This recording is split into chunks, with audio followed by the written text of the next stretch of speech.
All right, I'm here with the wonderful and the brilliant Sanjeeta Bhattacharya. Hi, welcome to Radio 1. Thank you. Thank you so much, Lee. Thank you so much for being here. It's so great. I caught you on the day off, like the last day in Bangalore. Yeah. And I'm so happy I caught you over here. Me too, man. So, tell us a little bit about yourself. Wow. Loaded questions. Well, I'm Sanjeeta. I'm a singer-songwriter. I was born in Delhi, but now I shuttle between Bangalore, Delhi, and Bombay. Recently, I also started to act, and that's part of what I do, I guess. But who I guess I'm a storyteller, mostly. In every art form that I explore, that's what I try to do. And I think that's it. Yeah. Amazing. Now, you've been trained in classical Hindustani music. Correct. You grew up listening to Western artists. You went to college in a famous, Berklee. Yeah. That's famous for being jazz-oriented, right? Yes. Now, do these different genres ever clash in your head when you're making music? And how do you work around that when that happens? It doesn't clash. I think Berklee was definitely like a reality check of the amount of music that is yet to be explored. That was yet to be explored in my life, because what I grew up listening to was a little bit of R&B, like Alicia Keys, and pop, like Christina Aguilera. But never did I ever imagine that I can probably incorporate even flamenco music and Balkan folk music and Egyptian elements into my music. This was a whole new world that opened up to me.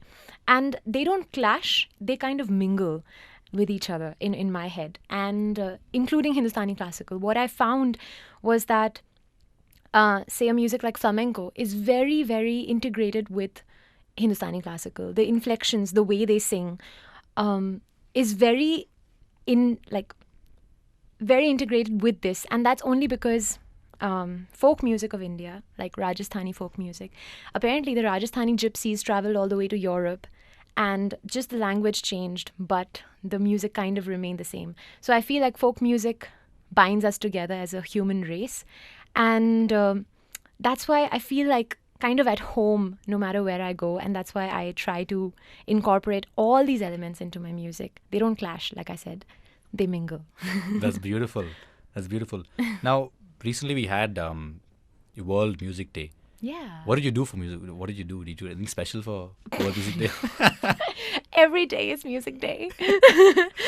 Okay, but in light of that, what does music really mean to you? Like, how do you express yourself through that, and what does it mean for you? Loaded question. A loaded again. Again. Music to me is just a human expression, like talking, like breathing. Yeah. And it is also the way I express my feelings with my heart on my sleeve. Through music, I feel like nothing is too preachy, too loaded. I can just freely say whatever I want. Like I said, I want to be a storyteller, and that's exactly what I do through it.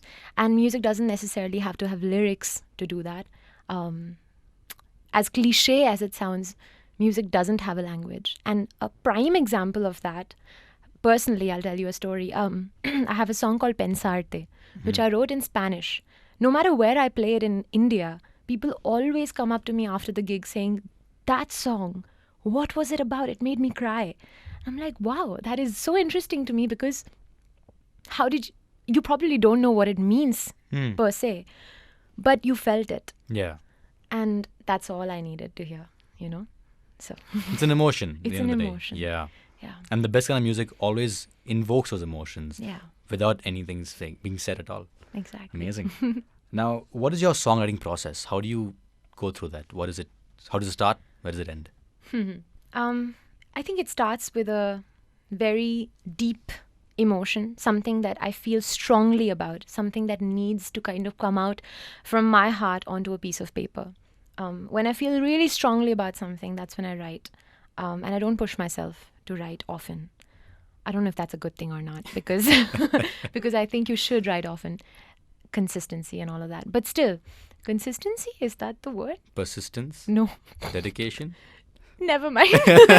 Basically, when an artist, constantly releases music. Yeah. So I don't really do that anyway. it starts with that emotion. It usually starts like I sometimes finish a song within a day, within the hour, or I come back to it after maybe a week. So the words come before anything else. The lyrics come first. And to be very, very honest with you, I am not a guitar player. And I only know about like 7 or 8 chords on the guitar. And so most of my songs kind of like travel around those chords. And I sit with my guitar and I kind of hum. And this is one crazy thing. It's not crazy, but I think you might be able to relate to it. Like the melody just comes to me. I don't know how, but when I'm like strumming the guitar, when I'm playing through those chords, the melody kind of just Comes in, yeah. comes to Yeah. me. And that's when I sing to myself, and that's how it is. It's not a very great answer to your question as to what the process No, is. it's a perfect answer because everyone has a different process, and Yeah. we all try to work within that process. Some people they write every single day, Yeah. and they have a proper rigid process they go through. They write, they sit, they go with the guitar, they do everything. Yeah. But I think sometimes being like not pushing yourself that much in the sense that I have to do this today. It sort of helps you relax and not that pressure is like alleviated Absolutely. from the process. And also, I feel like, shit, I forgot what I was going to say. Never mind. Okay. My next question is, how do you tackle writer's block? Or do you ever, I'm pretty sure you obviously get writer's block, we all do. Yeah. How do you ever tackle that? I do things that might inspire me to write. That includes anything from traveling to having conversations with my friends, with strangers. I am that person who doesn't wear a headphone or earphones on the plane or a train, and I just love to speak to the person who's next to me. And their story could be something that I did not expect to hear. And people are strangely open to strangers. It's weird because I think people feel like that person's not going to judge you. And so they tell me, like I've heard some crazy stories from people who've just been sitting on the plane next to me. And they're just telling me their life history and, things that they wouldn't tell anyone, their closest friends, because I'm just a stranger. I'm a nobody to them. Yet, I know them so well now, just after 3 hours of a plane ride or something. So yeah, I do stuff like that. I have conversations. I travel. Sometimes I read the news. I think, yeah. And I don't put pressure on myself ki na, ab isme I have to write. I'm just like, Not coming, it's okay, I'll Yeah. work on it later. I'll work on it later Yeah. when it comes. I also like to write diary entries. And sometimes I go back to my diary and I find something which is interesting. And you put to that in write a about. song? And I put that in a song. That's so nice. Yeah. How conducive is the Indian audience to up-and-coming indie artists?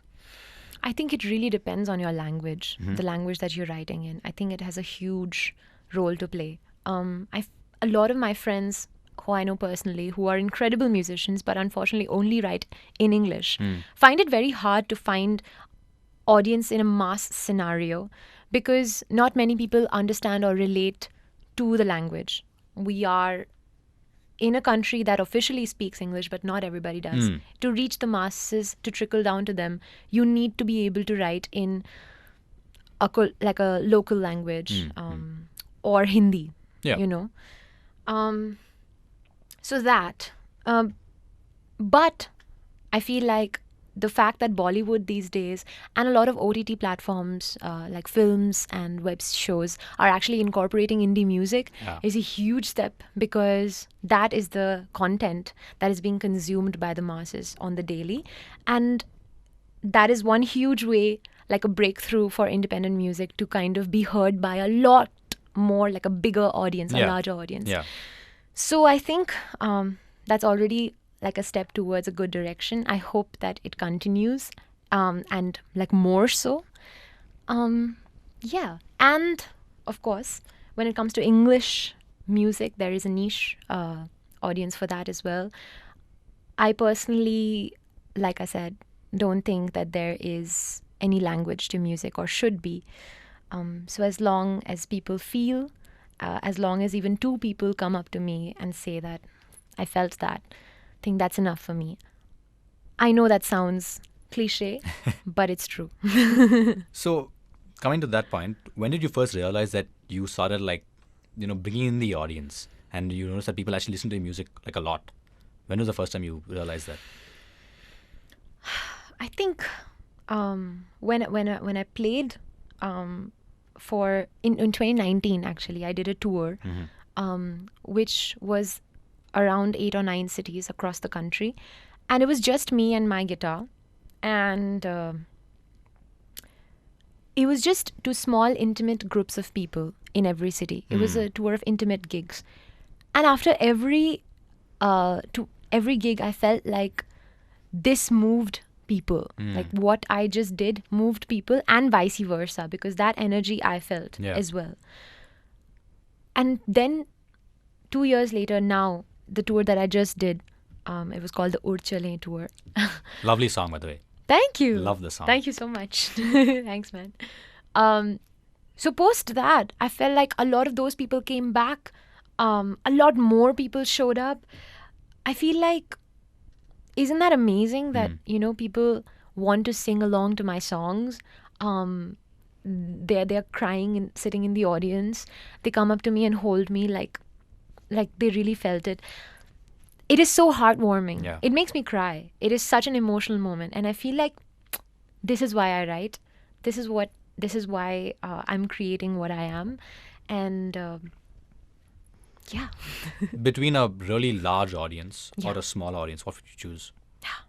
Small. Small? Yeah. Because I love to get to know the person. I love to know who I'm expressing myself to. I love to know their face. I love to see their expression while I'm singing. In a larger audience, of course, it's a completely different. It's like feels. Like, wow, huge, audience. It's amazing. That's a different, it's like a rock star feeling, honestly. Right. And that happened. That has happened. But if I had to choose, it would be the small. I think Bob Dylan once said that it's harder to play for 50 people than 500 people because the 50 people are going to judge you way more seriously than those 500 people. And what are your thoughts on that? I would say no. No? Yeah, Bob Dylan. Wow. Sorry, but no, I love him. Bob Yeah. Dylan. Yeah, sorry, Bob. Sorry, Bob. Bangalore line right there. Sorry, Bob. Sorry, Bob.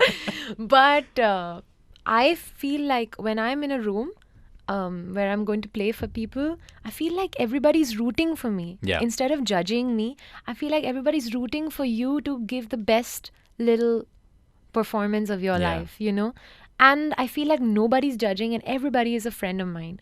If I go with that perspective, perfect. It works out. Works out. Yeah. Works out. Now, as an independent artist, you aren't associated with any label. Do you find that restricts you a little bit or gives you more freedom? So I have released one song with a label, and there is so much. Can I talk? Can I say this on camera? Yeah, of course. We'll give it a thus. Okay. So I feel like, I'll be kind of diplomatic. I feel like when it comes to a label, unfortunately, what happens is that you are forced to kind of create something which is not truly you. They try to build an image of you, a character that is not Sanjeeta. Yeah. Okay? She's singing in a completely different language. She's singing in a completely different way. The song that I write initially becomes some commercial dhinchak song by the end of it, just to feed the masses. Because what labels are trying to do is also, they are also trying to make money, So they know what will sell. And so they will package the song and you along with it in such a way that is consumable by the people who are listening, which I feel is heartbreaking because it breaks you as a person. It is not you that is being showcased. And I also feel that a lot of times, like you go on YouTube and you see these songs, 352 million views and more. Yeah. Who are these 352 robots? Because that's true. Yeah. They are robots. Those views are not real. They are bought. The comments are bought. It is so stupid to go and see on your own song, Madam Best Singer. Next comment. Madam Best Singer. Another one. Madam, you best. Singer best. So I'm like, who are they? They are not real people. Isn't it That's so quite shitty? heartbreaking. Yeah, that feels quite bad. Yeah. And I just know that maybe like 10,000 of those views are real and then the rest The rest are. of it is all bots, yeah. So that is one huge dilemma with labels, because even though they are putting a lot of money into your music, I just don't know how much of it is real. So Do you think there's a revolution of sorts coming one day? I hope so. I hope that there is a label out there, especially in our country, that doesn't try to mold you into something that you're not. Because in my short span of music doing professionally, I have come across a lot of people who want to, be the label that releases my single. But like, never have I ever come across somebody who truly appreciates what I'm creating and wants to actually help that. Yeah. You Yeah. know, they like me as a personality, and they want to like kind of mold it into something else, and it's not me. They don't want to let you be you. They want Yeah. to put their Yeah. part into it. Exactly. Yeah. And another thing that I think a lot of artists don't like to do is give 100% of their rights to the label, Yeah. which unfortunately they demand. But it really depends. Once I give my rights, what do I get back? Am I still the same person that's being showcased? So yeah, I hope that there is somebody. So far, I haven't come across. Now, you've been acting quite recently. I saw Feels Like Ishq. I love that episode. It's so Thank good. you. And that was the first time I came across you. My mom was watching it. I was like, oh, who's that? And yeah, that's when I first saw it. And then I was like, full on fangirling over that. Thank you. What prompted you to go into acting? How did you take that step into that?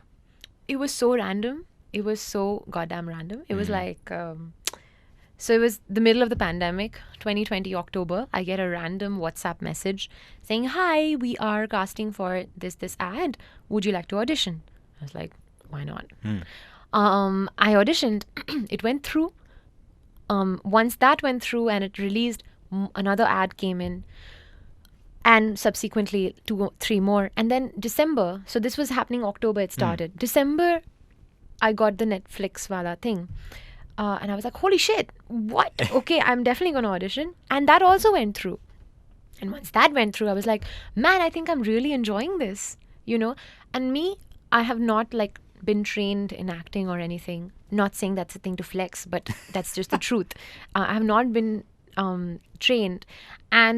But it was like every day I go on set is like a learning experience for me. I'm at school. I'm learning from my co-actors, watching them do their thing, you know, seeing them rehearse their lines, seeing them in front of the camera. I'm like, holy shit, that's incredible. Yeah. So, yeah. So that happened. And then another web series came through and more ads came through. And now I'm working on 2 films. Woo! And next year is going to be a big one. I can't tell you what is going to happen, but it is quite huge. And I'll tell you after. Wow. Can't wait. Yeah. That's amazing. Congratulations, of course. Thank you. So awesome. Thank you. What's your dream performance? Like, where do you want to perform? Your dream arena. Sorry. Holy shit. I don't know. I don't know, like Glastonbury? Yeah. Or what is that huge ass theater in New York, man? What's that? Park Square. Yeah. Park Square. I think that would be quite huge. Quite good, yeah. Yeah. And sometimes I also feel like it doesn't matter where I'm performing. It also matters on the lineup. If it's like with like some incredible musicians on the same lineup. One artist you'd love to collaborate with. Am I like manifesting or should I be realistic? Both. Okay. Manifesting? Manifested, yeah. That's the realistic part of it, actually speaking. Wow, okay. I don't know, like Jacob Collier would be like, I don't know. That's your sign, Jacob. Just. Oh, as in, thanks, Jacob. Bye. Thank you. Thank you, yaar. I really hope. I'm like blushing, right? I can feel my cheeks going red. But yeah, man, I think him. What an incredible musician. I feel like a living legend, you know. Anyone from India? India. Oh my God, Sid Sriram. Right. Sid Beautiful, Sriram. beautiful musician, beautiful person of what I know. Yeah. And A.R. Rahman, sir. Of course. I hope so. My last question. Yeah. Now, would you rather travel back in time to talk to your younger self or to the future to meet your future self? Wow. What a cool question. I would want to meet my future self. Because, because I feel my younger self, I don't want to change anything about that at all. I enjoyed my childhood as much as I could. I think I've had, thankfully, the best parents, the best family, great school. I know a lot of people don't relate to this, and that breaks my heart. A lot of people tell me that, school was such a shit show. But I honestly had the best few years of my life. I would not change a thing about that. So future. Yeah. Awesome. Yeah. Sanjeeta Bhattacharya, thank you so much for being here. Thank you so much, Lee. Thank you. 94.3 Radio 1.